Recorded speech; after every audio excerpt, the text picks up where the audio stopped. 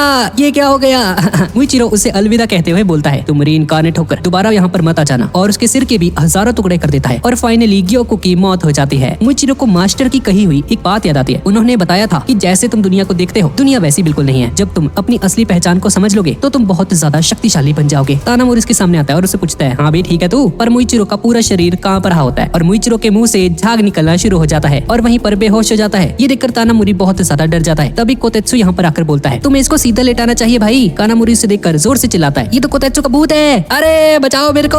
कोतेत्सु से बताता है कि भाई क्या हो गया तेरे को, मैं मरा ही नहीं था, मैं भूत कैसे हो गया फिर? जिस पर कानामोरी बोलता है अरे भूत थोड़ी बोलेगा खुद की मैं भूत हूँ, इतना सारा खून बह गया था तुम्हारा तो तुम जिंदा कैसे हो? और कोतेत्सु एक्सप्लेन करता है कि सारा का सारा ब्लड उसके हाथ से निकला हुआ है और जब उस फिश ने उसके पेट में ब्लेड घुसाया था तब भी उसे ज्यादा चोट नहीं लगी थी क्योंकि उसके पास तांजीरो की दी गई ये चीज थी। और मुइचिरो देखता है कि ये जो चीज है अभी इसके हाथ में ये रेंगोकू की है। रेंगोकू उसे ऐसे मोटिवेट किया करता था और कहता था अब तुम्हें खाशी रहो, अपनी पूरी जान लगाना। उसके बाद मुइचिरो को अपने पास अपनी फैमिली दिखाई देती है। उसके फादर बोलते हैं देखा ना आखिर में सब कुछ अच्छा हो ही गया बच्चे। मुइचिरो उन्हें देखकर इमोशनल होने लगता है। फिर उसका भाई बोलता है तुमने बहुत अच्छा काम किया भाई। और दूसरी तरफ हम तांजीरो को देखते हैं जो कि उन लकड़ी के ड्रैगन्स से फाइट कर रहा होता है। यहाँ करीब 5 ड्रैगन्स होते हैं जो कि 66 शाकू यानी कि 66 फुट जितने लंबे थे और इन सभी ड्रैगन्स को जो हेकुटेन कंट्रोल कर रहा था। नेज़ुको उसके पास आने की कोशिश करती है पर वो भी ड्रैगन्स से घिरी हुई थी। एक ड्रैगन गेन्या पर भी हमला करने के लिए बढ़ता है आगे पर गेन्या उससे शॉटगन से शूट कर देता है और उस ड्रैगन को इससे कुछ ज्यादा फर्क नहीं पड़ता और गेन्या अपने हाथों से ही उस ड्रैगन का का जबड़ा ही तोड़ देता है, क्योंकि अब भी अपने डीमन वाले रूप में ही होता है। वो डीमन फिर से ड्रम बजाता है और तभी आसमान में मित्सुरी आती है। मित्सुरी उस ड्रैगन की गर्दन के ऊपर भागते हुए हमला करती है और उसके टुकड़े टुकड़े कर देती है और तांजीरो को सही सलामत बाहर निकालती है और तांजीरो से बोलती है, अब तुम आराम कर सकते हो तांजीरो, तुमने बहुत बढ़िया काम किया। पर तांजीरो को उसकी कोई भी बात तो सुनाई नहीं दे रही होती, क्योंकि उसके कान के पर्दे फट चुके थे। अब अपनी चाकू जैसी तलवार उठाकर मित्सुरी बोलती है, अब मैं तुम दोनों को बचा लूंगी, और उस पर फाइट करने के लिए आगे बढ़ती है। तांजीरो उसे बताने की कोशिश करता है कि वो एक अपर रैंक का डीमन है और 3 ड्रैगन्स मित्सुरी पर हमला करने के लिए आगे बढ़ते हैं। पर मित्सुरी अपनी तलवार से एक ड्रैगन का मुंह पकड़ती है और उसका मुंह घुमाकर बाकी के 2 ड्रैगन से टकरा देती है और अब सीधा जोहेकुटेन पर हमला करने के लिए आगे बढ़ती है। वो डीमन के पास जाकर उसे गालियां देने लगती है, अबे ओ छोड़ दे, ठीक है ना, उन दोनों को। पर जोहेकुटेन को इससे कोई भी फर्क नहीं पड़ता और मित्सुरी की बेइज्जती कर देता है और बोलता है, ए कुत्ती भाड़ में जा। ये सुनकर इसे बहुत बुरा लगता है कि एक डीमन से इसने गाली खा ली है और वो सोचती है कि देखने में तो ये बंदा इसी की उम्र का लग रहा है, पर फिर भी इसने से गाली खा ली। भाई कराली बेइज्जती इस लड़की ने, छोटे भाई जैसा है इसके, पर इसे बात करने की बिल्कुल तमीज नहीं है। और फिर उसे याद आता है कि डीमंस की उम्र उनके शरीर से पता नहीं लगती है। जोहेकुटेन उस पर हमला करता है और मित्सुरी लव ब्रीदिंग का 3rd फॉर्म से उस पर हमला करती है और बच जाती है। तांजीरो ये देखकर शॉक रह जाता है और इसकी आंखें बाहर आने लगती हैं और ग्यो को सोचता है, इस छोटी सी बच्ची ने मेरे अटैक को रोक कैसे दिया। तांजीरो सोचता है कि इसकी तलवार कितनी पतली और कितनी अजीब है, इसे जिसने भी बनाया है वो कमाल का इंसान होगा। और इसके बाद ग्यो को ब्लड डीमन आर्ट यूज करता है और अपने ड्रम्स को बहुत बार बजाता है और जमीन में से कई सारे लकड़ी के ड्रैगन्स एक साथ बाहर आते हैं और मित्सुरी भी अब थोड़ी सी परेशान हो चुकी है। पर फिर वो लव ब्रीदिंग का 5th फॉर्म यूज करके उन ड्रैगन्स को एक ही बार में काट देती है और जल्दी से जोहेकुटेन की गर्दन के पास अपनी तलवार को लेकर आती है। तांजीरो उसे बताने की कोशिश करता है कि वो डीमन की मेन बॉडी नहीं है, बल्कि असली डीमन तो लकड़ी के उस ड्रैगन के अंदर छुपा हुआ है और इस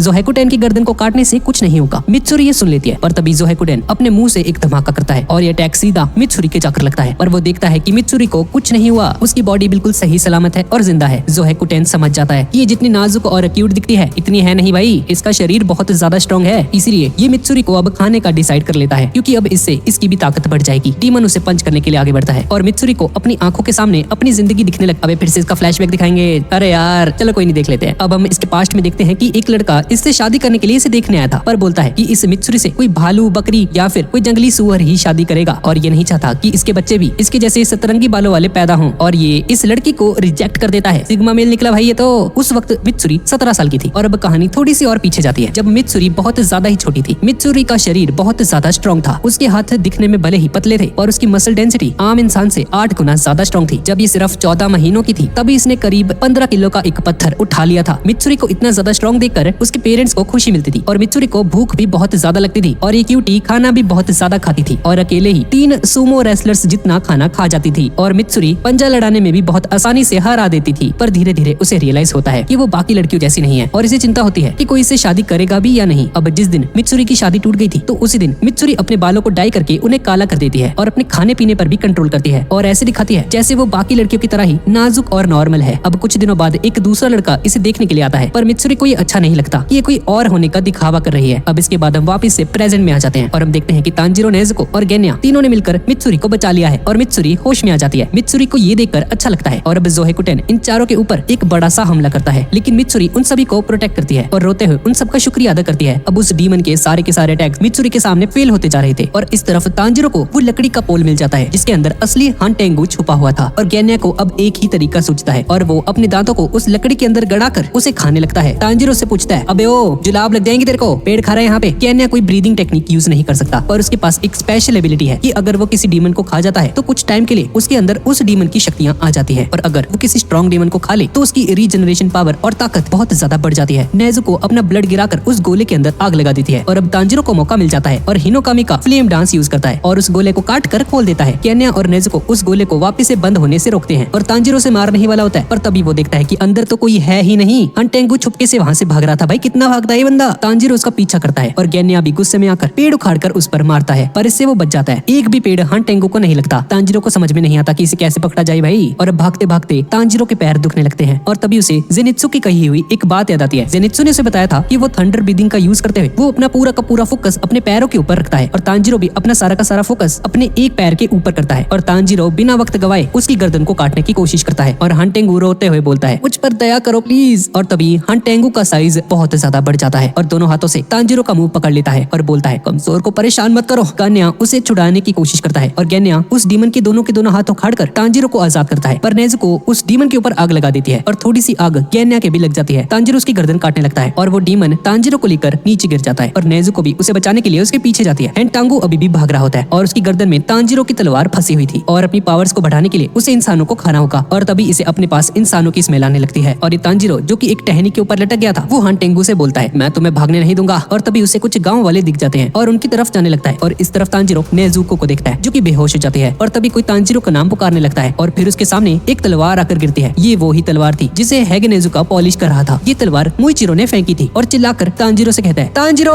इसे यूज करो, पर हैगे नेजुका मना करता है कि उस तलवार में अभी भी बहुत ज्यादा काम बाकी है और हैगे नेजुका उसके सिर पर मुक्का मार देता है और तभी मुइचिरो बेहोश हो जाता है। मुइचिरो के सपने में हम बहुत सारे डीमन स्लेट्स को देखते हैं जिनके आखिरी में तांजीरो भी होता है और बोलता है कि इस तलवार के अंदर इन सभी की भावनाएं जुड़ी हुई हैं। तांजीरो उस तलवार को उठा लेता है और सन ब्रीदिंग का यूज करता है और उसके सिर के ऊपर डीमन स्लेयर मार्क भी आ जाता है और तांजीरो एक झटके में हान टेंगू तक पहुंचकर उसकी गर्दन को काट देता है। सूरज की किरणें निकलना शुरू हो जाती हैं। तांजीरो ये देखकर डर जाता है क्योंकि ये लोग खुले मैदान में थे और अगर नेजुको के ऊपर सूरज की रोशनी पड़ी तो वो जलकर राख हो जाएगी। तांजीरो उसे भाग जाने के लिए बोलता है और नेजुको उसके पास आ जाती है और पीछे इशारा करती है। तांजीरो देखता है कि हान टेंगू का शरीर अभी भी हिल रहा था और गाँव वालों के पीछे पड़ा था। फिर तांजीरो उसके कटे हुए सिर को देखता है और उसकी जीभ के ऊपर नाराजगी लिखा हुआ था जबकि मेन बॉडी के ऊपर फियर लिखा होना चाहिए, यानी कि जिसका गला तांजीरो ने अभी अभी काटा था वो असली डीमन नहीं था। तांजीरो फिर से उस डीमन के पीछे जाने लगता है पर सूरज की किरण पड़ते ही नेजुको का शरीर जलना शुरू कर देता है। तांजीरो उसे देखता है और उसे बोलता है कि वो अपने शरीर को छोटा कर ले। नेजुको ऐसा करती है पर फिर भी उसे बहुत ज्यादा पेन हो रहा होता है। पीछे नेजुको थी और आगे वो डीमन जो कि उन गाँव वालों को मार देगा। केन्या पहाड़ी के ऊपर था और मुइचिरो बेहोश पड़ा था। तांजीरो की हेल्प के लिए यहाँ पर कोई भी नहीं था और समझ नहीं पाता कि वो नेजुको को बचाए या उन गाँव वालों को। तांजीरो कुछ भी डिसाइड नहीं कर पा रहा था पर नेजुको तांजीरो को एक लात मारती है और खुद से दूर करती है। वो चाहती थी कि तांजीरो उन लोगों को बचाए चाहे वो इसमें खुद ही क्यों ना मारी जाए। तांजीरो को वही दिन याद आता है जब पहली बार नेजुको डीमन बनी थी और उससे बाकी सारे पल भी याद आने लगते हैं। पर अब वो नेजुको को हमेशा के लिए खोने वाला है। नेजुको की बॉडी जलती रहती है और वो अपनी आंखें बंद कर लेती है। तांजीरो के आंसू निकल आते हैं। तांजीरो उस डीमन की तरफ भागने लगता है। उसे सेंट से पता चल रहा था कि मेन बॉडी यहीं कहीं है और थोड़ा और फोकस करने के बाद वो पता लगा लेता है कि हान टेंगू इस बड़ी सी बॉडी के दिल के अंदर छुपा हुआ है। तांजीरो उसके शरीर को बीच में से काट देता है और हान टेंगू असली वाला बाहर आ जाता है और तांजीरो आखिरकार हान टेंगू की गर्दन काटने लगता है और हान टेंगू का शरीर राख बनकर उड़ जाता है। तांजीरो वहीं पर बैठकर रोने लग जाता है। वो जीत गई पर नेजुको मारी गई। तांजीरो सोचता है कि नेजुको को वापस से इंसान बनाने के लिए वो इतनी दूर तक आया था और तभी हम किसी को तांजीरो की तरफ आता हुआ देखते हैं। गाँव वाले तांजीरो को अपने पीछे देखने के लिए बोलते हैं, पीछे देखो तांजीरो, और देखता है कि ये नेजुको थी। सूरज की रोशनी में भी नेजुको बिल्कुल सही सलामत होती है और बिल्कुल ठीक थी और इतने दिनों बाद पहली बार नेजुको अपने मुंह से कुछ बोलती है। Good morning. तांजीरो खुशी से रोने लगता है और सभी लोग उसे नेजुको तक ले जाते हैं और नेजुको बिल्कुल इंसानों की तरह तांजीरो से बात कर रही होती है। तांजीरो उसे गले लगाकर रोने लगता है और गेन्या उन दोनों को देखकर मुस्कुराता है और तांजीरो बहुत ज्यादा थक जाने की वजह से बेहोश हो जाता है। अब कहानी कुछ देर पीछे जाती है जब मित्सुरी जोहाकुटेन से लड़ रही थी। वो उसके बनाए हुए उन लकड़ी के ड्रैगन से फाइट करते करते थक जाती है और एक ड्रैगन उसे अपने मुंह में भी भर लेता है, लेकिन तभी जोहाकुटेन और उसके ड्रैगन्स राख बनकर उड़ जाते हैं। मित्सुरी समझ जाती है कि तांजीरो ने जरूर मेन बॉडी का गला काट दिया है। और दूसरी तरफ हम मुजान को देखते हैं जो कि एक बच्चे का रूप लेकर छुपा था। उसकी मदर और मेड उसके लिए चाय लेकर आती हैं और वो देखती हैं कि मुजान ने सारी की सारी किताबें कमरे के अंदर फैला दी थी। मुजान को पता चल गया था कि नेजुको एक डीमन होने के बावजूद सूरज की रोशनी में जिंदा रह सकती है, जो कि आज तक किसी भी डीमन के बस की बात नहीं थी। और इस जानकारी के लिए वो हान टेंगू का शुक्रिया अदा करता है। उसकी मदर उससे पूछती है कि तुम्हें क्या हुआ तुम्हें बच्चे, और पलक झपकते ही मुजान उसका सिर काट देता है और मेड को समझ नहीं आता कि अभी हुआ क्या। मुजान बोलता है, अब मुझे स्पाइडर लिली को खोजने की कोई जरूरत नहीं है। हजारों सालों से मैं ना चाहते हुए भी अपने ब्लड से लोगों को डीमन बनाता आ रहा हूँ और इस लड़की ने सूरज पर जीत हासिल कर ली है। अगर मैं नेजुको को खा लूंगा तो मुझे सूरज की रोशनी में कुछ नहीं होगा और मुजान के पास कोई कमजोरी नहीं रहेगी और मुजान अपने असली रूप में आ जाता है। ये देखकर मेड चिल्लाने लगती है पर मुजान उसे भी मार देता है और यहाँ से जाने लगता है और हम मुजान का बचपन देखते हैं। ये कई साल पहले की कहानी है। मुजान तब एक इंसान हुआ करता था। उसका डॉक्टर उसके लिए एक दवाई लेकर आया था। मुजान को किसी तरह की बीमारी होती है और उसकी उम्र जैसे ही 20 साल होगी उसकी मौत हो जाती और ये डॉक्टर नई नई दवाइयाँ उसके लिए लेकर आता था उसे जिंदा रखने के लिए। पर मुजान को ये डॉक्टर और ये दवाइयाँ बेकार लगती थी। एक दिन मुजान एक तलवार लेकर उस डॉक्टर के सिर में मार देता है क्योंकि वो जानता था कि ये सब कुछ बेकार है, उसकी बीमारी कभी भी ठीक नहीं होगी। और उसे पता चलता है कि उस डॉक्टर की आखिरी दवाई काम कर गई और उस दवाई ने उसे ठीक कर दिया और उसे बहुत ज्यादा ताकतवर भी बना दिया। और उस दिन के बाद से मुजान धूप में नहीं जा सकता था। उसे महसूस होता है कि अगर वो धूप में निकला तो उसकी मौत हो जाएगी। धीरे धीरे मुजान की भूख बढ़ने लगी और उसने इंसानों को खाना शुरू कर दिया। जिन लोगों ने भी मुजान को रोकने की कोशिश की मुजान ने उन्हें भी मार दिया। मुजान अब अमर हो चुका था पर दिन में बाहर न जा पाना बहुत शर्म की बात थी जिससे उसे गुस्सा आता था। मुजान को एक ऐसा शरीर चाहिए था जो कि सूरज की गर्मी को सहन कर सके। मुजान ने उस डॉक्टर के मेडिकल फॉर्मूलाज को भी चेक किया और उसे पता नहीं चला कि ब्लू स्पाइडर लिली नाम की इस दवाई को कैसे बनाया जाए। मुजान को ये भी नहीं पता था कि ये फूल कहाँ पर उगते हैं और जिस डॉक्टर को इसके बारे में पता था मुजान ने उसे मार दिया था। उसे ये फूल पूरे के पूरे जापान में कहीं नहीं मिले और अब अमर होने के लिए मुजान को दो चीजों की जरूरत थी, सिर्फ ब्लू स्पाइडर लिली या फिर कोई ऐसा जो कि सूरज की रोशनी को सहन कर सके। पर अब उसकी तलाश पूरी हो चुकी है। नेजुको धूप में जिंदा रह सकती है और अब मुजान को सिर्फ नेजुको को पकड़ना है, फिर वो भी सूरज के ऊपर जीत हासिल कर लेगा। और इस तरफ मुइचिरो तांजिरो का हालचाल पूछता है और उसे वो तलवार देने के लिए शुक्रिया बोलता है, पर मुइचिरो को समझ में नहीं आता कि नेजुको धूप के अंदर भी जिंदा कैसे है। और तभी हागे नेजुका वहाँ पर आ जाता है और गुस्से में आग बबूला होकर अपनी तलवार के बारे में पूछता है। और तभी एक गाँव वाला बोलता है कि वो तलवार इस बंदे ने उठा ली थी। अब नेजुको तांजिरो को लेकर वहाँ से भागने लगती है और हागे नेजुका उनका पीछा करता है। तभी मित्सुरी भी भागते भागते उनके पास आ जाती है और मुइचिरो और गेनिया को गले लगाकर